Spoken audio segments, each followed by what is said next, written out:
and give us some of your praise. Take it. Good morning. I'd like to say have a seat, but I'm sorry about that. Have a stand. Yeah, lean back, but not too far. Wow. I'm going to take it in for a second. This is crazy. I've been coming to Creative Mornings since I moved here in 2017, and there was a little part of me that always wanted the chance to share something.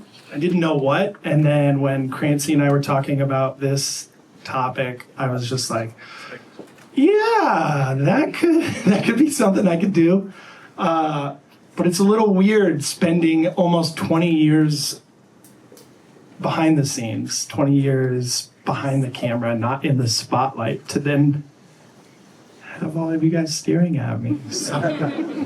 So I feel like a weird mixed drink, like I'm super excited, and then my social anxiety is way up here and stuff. But we're gonna get through this, okay? We're gonna do this together. We got this. We got this. So as Chris said, I've loved the punk scene since I got introduced to it as a kid. And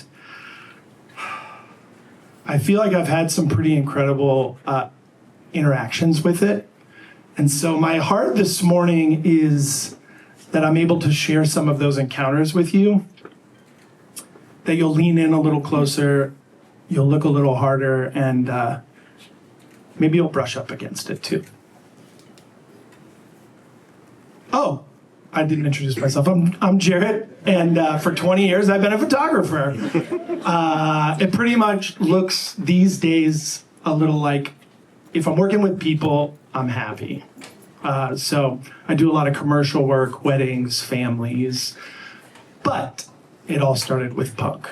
And it may surprise you that I wasn't born a little punk rock kid, but I was a little punk. Those parachute pants, right? That's something. I got a guy, I'm working on it. So, I think we all know what love letters are, but for those of us like me that were born in the 1900s, especially coming from the 80s and 90s era, I think those love letters sometimes looked a little different. See, for me, when I was in my adolescence coming up and I loved someone, I made him a mixtape, right? And these mixtapes are labors of love, like we're putting all of ourselves into like the track selection, the order, like it has to, oh, this one's got to flow into this one. And then the artwork, which I usually botched and had to start over, but you know. But these were these labors of love, and as I explore that, I realize it wasn't just about giving this to someone and saying, hey, here's a bunch of songs I like, but it was like secret messages to who we are. And so this morning, I've made a mix, a love letter to punk and to all of you. Okay, you're gonna travel with me real quick. It is the summer of 1996. It is the day after I graduated junior high. I'm sitting in the back of my friend Ryan Enchelmeyer's parents' green Astro van, and we are headed to Southern California to go to Magic Mountain. So I'm stoked. Ryan and I each have 2 things that we brought. That's it. We each brought our own Discman, and we each brought 1 CD, which I don't know why I won. But I listened to mine, he listened to his, and at the end of that, we swapped CDs. I started listening to this album, didn't have any idea who the band was. 2 songs in, I stop. I hit Ryan. I'm sure it was a little too physical and violent, but I was like, dude, what is this? Dude, they're singing about skateboarding and girls and God. Well, I need to know what this is. And Ryan just slides this CD over to me and introduces me to something that would forever change my life. This is the CD from 8th grade. I still have it. So track 1 on my playlist goes to MXPX. See, these guys were a lot to me because I grew up in the church and I was a youth group kid, and they were a Christian band. And it is uncool to be Christians in the punk scene. But they didn't care. They were young, they were in high school, they were authentic, they were genuine, they were themselves. They didn't know how to do anything else but that. And to me, when I was starting to learn about punk, I was like, what's more punk than being in a Christian band that everybody hates? These guys got me hooked on punk music. And 12 years later, when I started a career in music, this was the first band that took me on tour. This was the first band that had me shoot an album cover. And after doing work with them for about 12 years, helped me produce and publish my first book on the work that we did. I spent 15 years working with them, and to this day, I still don't fully understand how the universe worked that out. So the next 4 years, I entered high school. I'm going to spare you guys the awkward finding myself, even though I know my wife would really appreciate it if I put up photos wearing my puka shell necklaces and these awkward stages. But the one thing I can't tell you from high school was the only thing I wanted was to be in a band. So I was learning how to play guitar, I was going to shows, and when I was sweating in those mosh pits, the dudes on stage were only a few years older than me, so this dream felt like it was within reach. The only problem was I couldn't find anyone to do it with. And then I met my friend Dusty. Dusty went to a different school, and we had a friend that introduced us, and the night we met, we hit it off, and by the end of the night, we had already agreed we are starting a band. So the second track goes to our band, which we called Set Apart, for the Lord. And you guys know all about Set Apart because we got really famous, and that's why you're all here. Wait, no? I mean, are you, okay. You can't tell me with song lyrics like, I wake up every morning and do the same old thing. I rush to school, and then the bell rings. Didn't catapult us to... Okay, anyway. But seriously, here's some photos of our band. We had a blast over the next few years. We played a lot of vets halls, boys and girls clubs, church basements. Who went to some of those kind of shows growing up? You know what I'm talking about. Sweaty, crazy kids hopped up on Mountain Dew. It was the best. But the cool thing about being in a band was I went from passive to active. I was no longer just in the crowd. I was now helping put on shows. I was promoting shows. And I was getting up on stage and performing and singing with people. And that changed me. And it also showed me this is everything. This is everything that I want to do with my life. I have figured it out. I have arrived. And then one night at Starbucks with my band, I got dumped. I know. Yes, let's hear it. Oh, I got dumped. They actually cited, oh man, we haven't made it yet. So like, what's the point? And I was like, we've only been doing this for a year. It takes a minute. And I found out a couple days later that they just wanted to start something without me. I know. I'm so sad. We're good, though. We're good now. I promise. But I was heartbroken, and I was lost. And then, a life raft. See, there was this band that we were friends with in our community, and they were a couple years older than us. But they were signed. They toured. They had albums in record stores across the country, and they hung out with us, and they saw what happened, and they just started inviting me to come to their shows. They're like, hey, come hang out with us tonight. And I'd go, and then they'd say, hey, we're playing, way north in Sacramento. Come out of town with us. And then they're like, hey, we're going to play in Salt Lake City. Come out of town with us. They didn't have an agenda. They weren't trying to get me to work for them. They just wanted to give me a place to be and something to do. And they showed me what this community was about. So the third track goes to a band that 2 people in Chattanooga have probably heard of. Half of those people is Cameron, who normally does video, and he's out of town, so they were called Noggin Toboggan. And the funny thing is, because of them, I stumbled into photography. I don't know what it was one night that made me want to borrow a camera and use it, but I got a taste. And every time they invited me to go with them, I brought that camera and I shot again and I shot again and I shot again. The only thing is I never learned a damn thing about what I was doing. For any photographer in the room, I never took it off program. So I was just like, oh snap, oh snap. And it was all on film. So I had like 24 shots, right? Cody's a film expert, 24 to a roll? I don't remember. 36. Oh, yeah, some. Okay. Oh, there we go. All right, pun fight in the parking lot. If you could afford 36. There you go. I could not. I couldn't. So one night the drummer did tell me, though, while we were talking about stuff, he's like, hey man, I really think you have a good eye for composition and you capture rad moments. And that stuck with me. So then I go back to figuring out life. Music and photo fade into the background.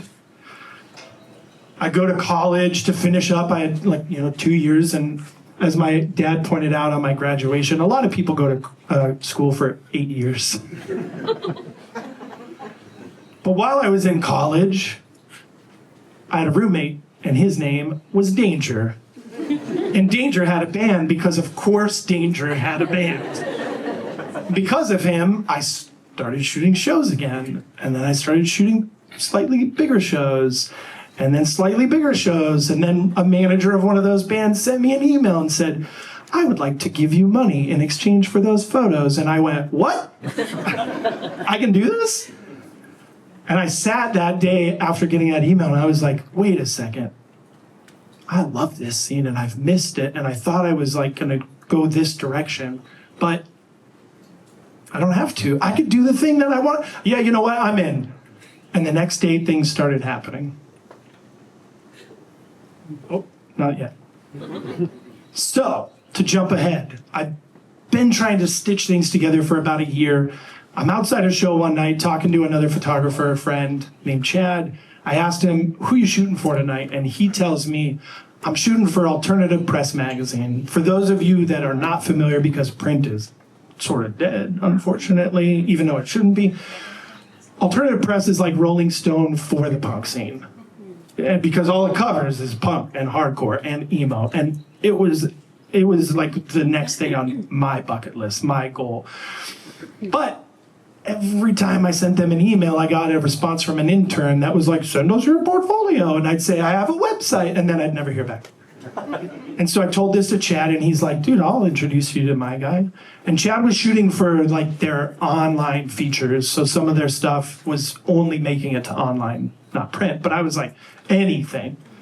And the next day I got a call.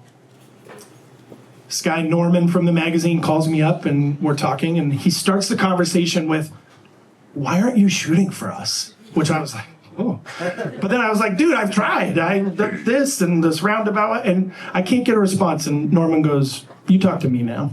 And so I was like, okay. So like a month later, the gumption that I had back then, I hit him up and I said, hey, can we talk? I have an idea. I've seen in some of your issues, you cover photographers' travels. And I'm about to go on a trip that I'm putting together for like 3 weeks. Any interest? And he's like, yeah, tell me about it. And I had 2 things planned. I was like, I'm going to meet up with this no-name band in Nashville. And then I'm going to get on a few days on the East Coast and tour with MXPX. And he goes, yeah, I'll give you a page in the magazine. And I was like, what? Okay, thank you. And I hung up and I was like, oh. And because I like to do everything out of order, backwards, and unprofessionally, I grabbed a magazine and I was like, how is the online guy giving me a page in the magazine? So I open up, I go to the staff section, I start at the bottom and I'm like, where's Norman? No, where's Norman? No. And I go all the way to the second from the top. And there's Norman Wonderly's name, and next to him is his title, publisher. And I'm like, oh God, I can't believe I pitched this like a half-ass idea. But if I had known, I don't think I would have said anything. So I hit the road, I fly out to Nashville. And as soon as I get there, I send him a message and I go, hey, can we get on the phone? We jump on a call and I say, while I'm here, this band Thrice is playing in town. And before I can finish, he's like, don't worry about it, I'll get you in. And I was like, oh, this is cool, okay, great. The place that I was crashing was an acquaintance of mine, and we wake up and he's like, dude, before we go and do anything, I normally go across the street to my friend's house and we have like porch coffee hangs. And I'm like, okay, the South is weird, but all right. So we walk across the street and lo and behold, he introduces me to his friend, this dude named Ethan Luck. And Ethan is a musician that I had met like a month before in California, but I was familiar with him because he played in a lot of bands that I listened to. He played in the Dingies, he played in the Supertones, he played in this band called Demon Hunter. So he was like around in our scene. And he's like, dude, what are you doing in town? Because he and I had built a small relationship since we'd met through Instant Messenger. And I was like, dude, I'm here, I'm trying to put stuff together for AP, blah, blah, blah. And he goes, well, I just became the drummer for this band Reliant K, and we've got a show this weekend. Do you want to come? And I was like, yeah, I want to come. And so week goes on, I shoot a few things, I get to shoot this Thrice show, and then I go right from that at like 11 o'clock to a parking lot and get on a bus for the first time. And I wake up, and nobody's on the bus. And I get out, and we're in some like college parking lot, and I find the guys. I get introduced to this band I have never met, but I just spent the night sleeping with. Not like that. And we have a great day. Like, we're hanging out, and just being around these like situations, stuff started happening. They're like, hey, we have a new album coming out. Can we maybe shoot some like press photos for it? And I'm like, yes, we can. So we go into the woods and we take some photos and we're hanging out. It's great. I go back to Nashville, I finish up there, and I fly out to the East Coast. I jump on a couple days with my favorite band, MXPX. And then my time with them is gonna end at this festival that's right outside of New York. Now, I could say New Jersey where it was, but I intentionally say outside of New York. So the magazine agreed to let me cover it, which meant I got to shoot a shit ton of bands in 2 days. And I'm just like, it just continues to be amazing. And on my first night there, I got to shoot Paramore Close Out in the rain, which was really fun. Then I get a call from Norman. He's like, hey, I need a favor. We need this portrait of this band. Can you go to this show later this week? We're doing this thing in the Warped Tour, blah, blah, blah. So I get to go and shoot this portrait with a band called Motion City Soundtrack. I was like, this is awesome, man. Like, this just keeps, this can't get better. But it can. The last day of my trip, first time out on my own, doing anything, first time in New York, I end up shooting the final night of My Chemical Romance's Black Parade tour at Madison Square Garden. And I'm just like, I don't think they know that I should not be here right now. But I just took it in. And I was just like, this is amazing. Like, I have to soak all this up because it was showing me this is possible. Like, I can go and do this. So I get home from the trip and I submit my photos. I've been gone something like 20 days. And I'm super excited because at some point in the near future, I'm going to have a page in a magazine for the first time. And so, midsummer, the magazine's big Warped Tour issue comes out. And I'm standing outside of Barnes & Noble before they open. I'm just like waiting, and they're like, we don't have a release? Like, what is this guy doing? They open the door, and I sprint to the magazine rack, and I grab it, and I'm like, okay, where's the table of contents? Okay, here it is. And so I nervously flip to my article, and I'm just like, I'm in print, yay, this is amazing. Wait a second, why is there 2 pages? And I'm just like, this is amazing. Wait a second. Over here it says 20 days, but down here it says day 9. And I'm like, So I turn the page, and there's 2 more pages, and I'm like, I have 4 pages in this. Wait a second, that's not all the days and all the And I turn the page again, and I lost it. I was just like, this is the first thing I did for these guys, and they claimed me as like their photographer, and they gave me 5 pages. Woo! Yeah, that's how it felt.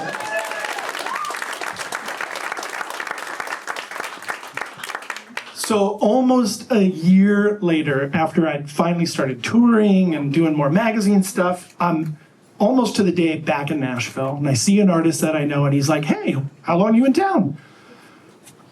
I need a photo of me taken for this article AP is doing. They are having their favorite artists write articles about their favorite artists. So we went and did a photo. After that, I finished my week in Nashville. I flew down to Austin. I got to do a week at South by Southwest, which is exhausting. And so I get back to LA. Norman has me do a couple more photos. All those tracks go to all those bands on that track. So I go and I get to do a couple of portraits with some different artists. And then I make it home. I drive 4 hours north of LA to where I'm living.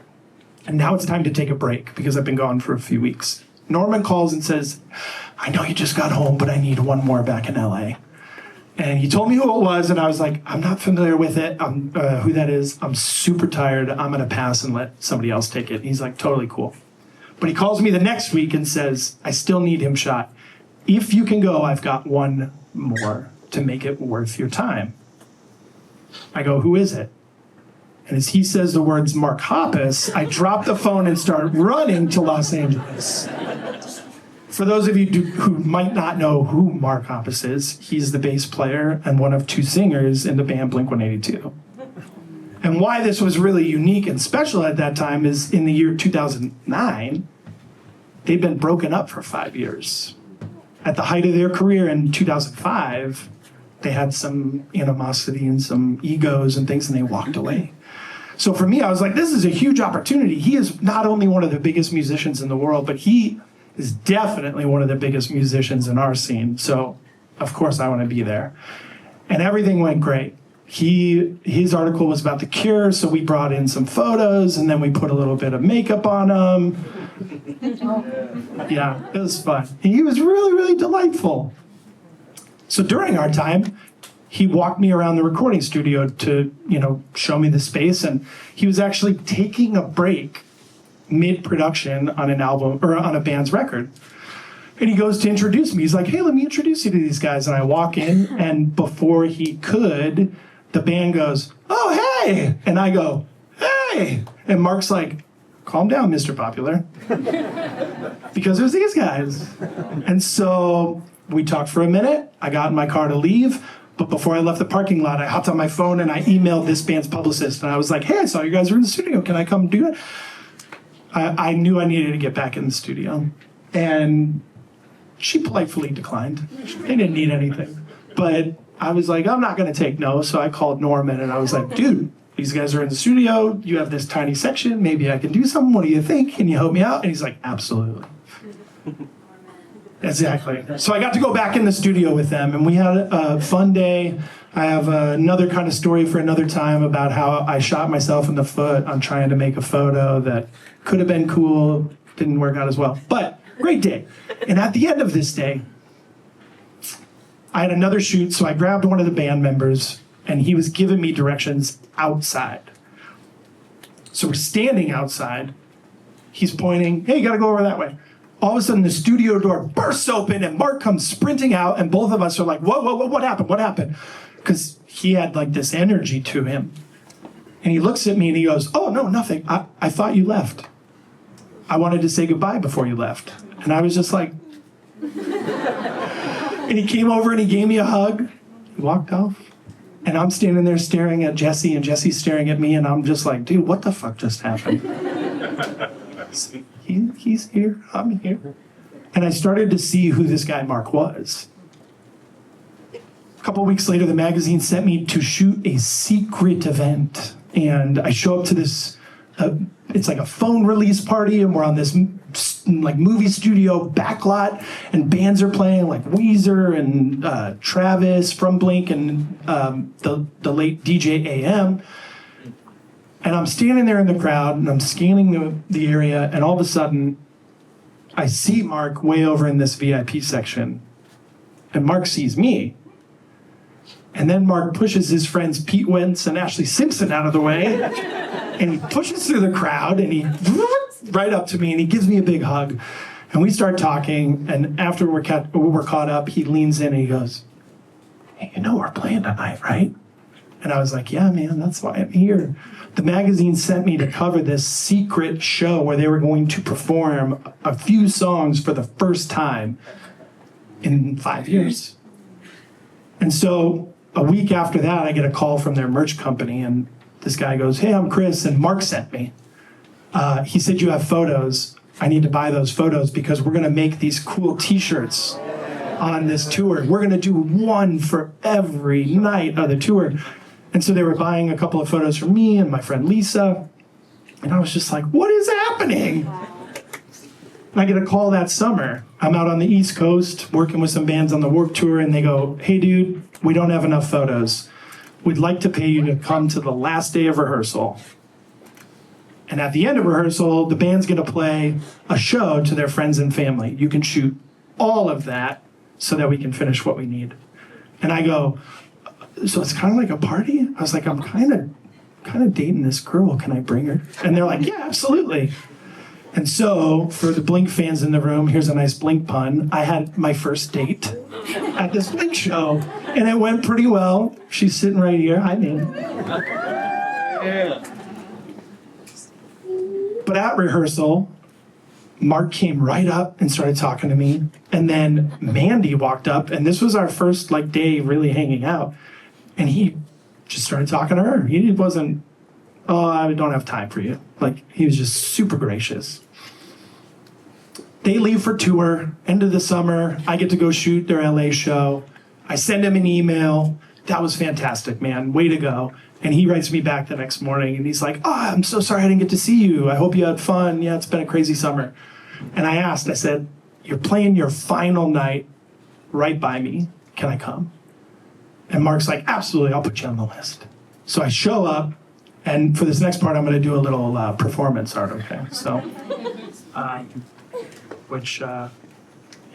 So, for those of you that are unfamiliar, when you go to these shows that are bigger, the photography pool, they get escorted into the building and into the area. And right here in front of the stage, there's usually a barricade. And that's where we get escorted into. It's the photo pit. And you get 3 songs, which kind of sucks when you work with punk bands because their songs are about 1.5 to 2 minutes long. So you got to work fast. So I'm there and I shoot my 3 songs. I'm freaking out and stuff. And then the song ends and we're leaving. And as we're leaving, I feel a tap on my shoulder. And I turn around and this photographer is pointing. So I swing around. And Mark's on stage going, "Hey, stay here." And I'm like, "Okay." So I run back over and I start shooting. And probably 20 seconds in, I feel this tug on my arm and I look, and the gal that's job is to escort us in thinks that I've broken protocol. So she's pissed. And she's like, "Get out of here. You're going to be done." And I go, "I don't know. He told me to stay." And she looks up and Mark's like this, "It's fine. It's cool." And that wasn't enough. She gets huffy and she walks off. And so I go back to shooting. And a security guard comes over and he goes, "Hey man, you got to go talk to Blink security." And I'm like, "Okay." And I walk over and I look up and there's this huge dude on stage and he's just like, "What are you doing?" And this music's playing this whole time. This is all happening. And I'm like, "I don't know. Mark said to stay. I'm just trying not to make him angry, man." And he's like, "What?" And he looks over, and from across the stage, Mark's like, "It's fine." And so he's like, "All right, cool, man." So I'm like, "Okay." And I go back over to shooting, and I get this photo of Mark looking at me going, "What's going on?" And in my head, I'm going, "Yeah, dude, what's going on?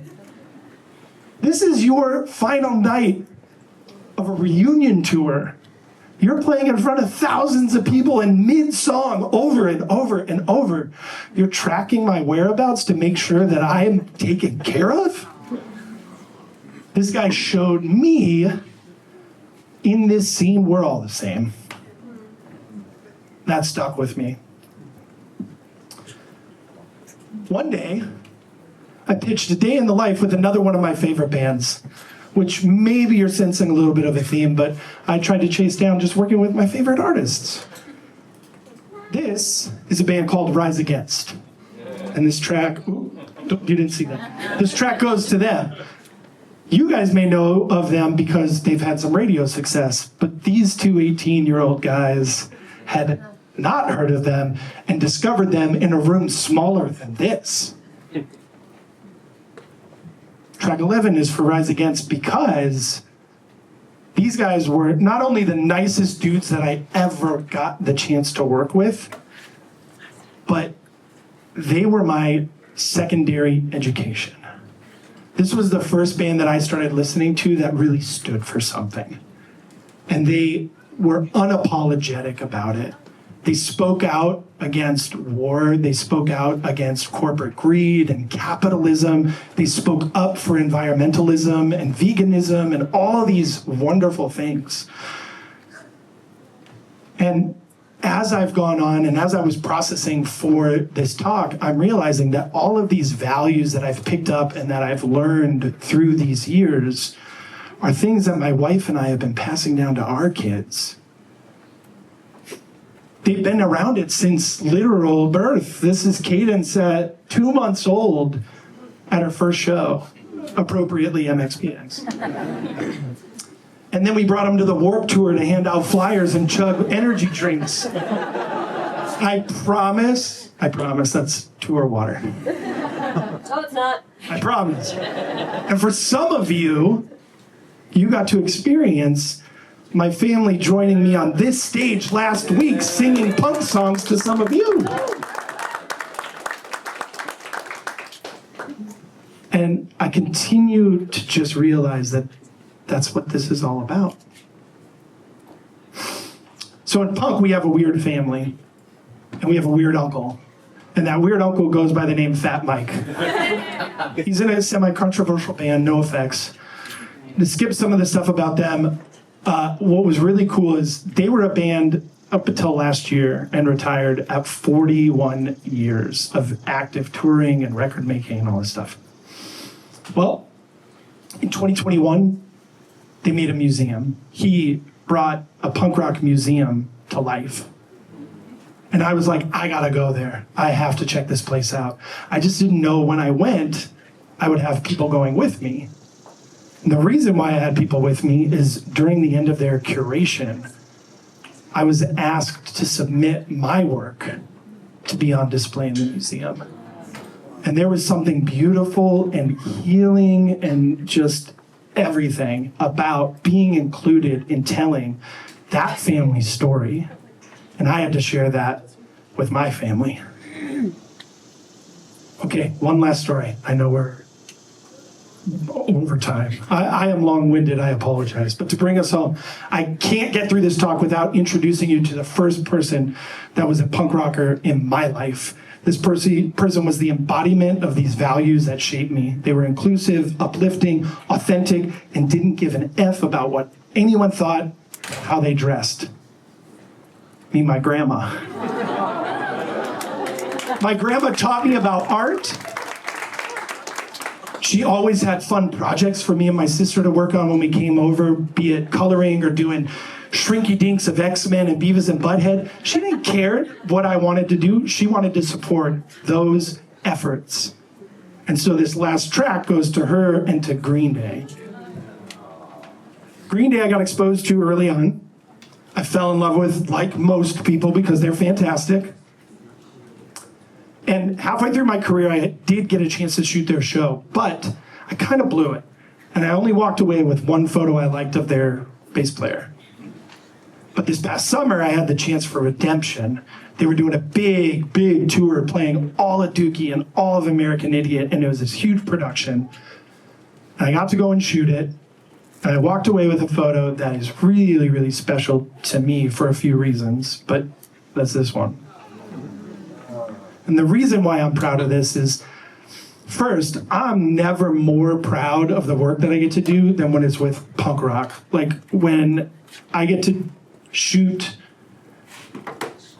like for my friends' albums, or I get to make a book for my friend Chad who runs a music festival. Like this is the stuff that I am so excited about because it gets to highlight other people's passions. But the only problem is I've always done that for others. And so I took a page from my grandma's playbook. And for the last 3 years, our fearless leader has been helping me make a book of my 18 years of music work. And I wanted to do that for me. I want to do it for my kids. And like, if there's 10 or so of you in here that want it, then we win. But it's for you guys. And so I'm really excited. Nobody's seen any of this before, and you guys get a first glimpse.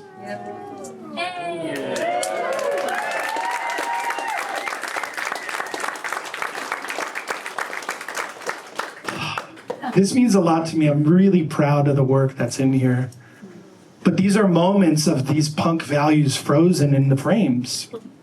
When I look at an image, I'm reminded of the community that it took to get me here.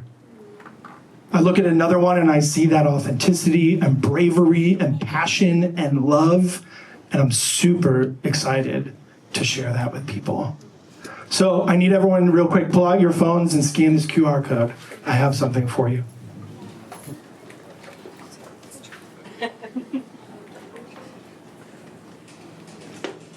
No. No what?